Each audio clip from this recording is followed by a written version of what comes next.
天白氏は空軍や貿易、交通整理まで飛ぶもの全てに関する事務を管理している。主子の玉空は孤族であり、稲妻のごとき反射神経を持つ。戦闘艦の操縦に向いているんだ。噂では若い頃は気が強く、泉州のあちこちで勇ましい姿が目撃されていた。今ではその方々を収めて公務に専念しているが、重症患者を病院に送るため6つの赤信号を無視した伝説は今でも語り継がれている。玉空は調和の運命を歩む虚数属性キャラクターだ。戦場から離れても戦局をコントロールする気迫は変わらない。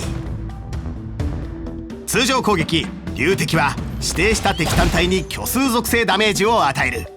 また天賦鉄殺矢で通常攻撃に追加ダメージが発生し、人生へのダメージがアップする。この効果は数ターン後に再発動できる。戦闘スキル天球になりと読む鶴を発動すると、玉空は一定数の名言号令を獲得するが、所持上限がある。名言号令を所持していると味方全体の攻撃力がアップする。名言号令は味方のターンが終わるたびに1つ減るぞ。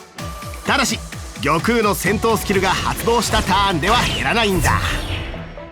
探索中に秘技風を雲煙を発動すると、玉空の移動速度がアップし、次の戦闘開始時に名言号令を2つ獲得する。必殺技関雲線を発動すれば、あとは風を待つだけだ。この時に玉空が名言号令を所持していると、味方全体の会心率と会心ダメージがさらにアップし、敵単体に虚数属性ダメージを与えるぞ。とっくに衰えた身でもう空に戻る気はないと言いながらも、彼女は危機に瀕した時にその鋭さを表す。味方2人が薬王秘伝鍛錬者を攻撃したが、ダメージがほとんど通らないようだ。おっと、玉空の戦闘スキルが発動したぞ。味方の攻撃力がアップし、名言号令の効果で味方の余ダメージが上昇している。さらに戦闘スキルを発動。そして必殺技を放つ。敵を攻撃するとともに名言号令を強化し、味方の会心率と会心ダメージもアップさせた。どんな強敵でも数度の強化を得た攻撃には耐えきれない。玉空は生まれながらにして星空を羽ばたくべきものだ。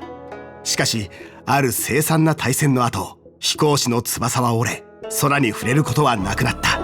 歳月はその方々を収めたが、星空への渇望は隠しきれない。もしかしたらいつか空をかける彼女が見られるかもしれないな。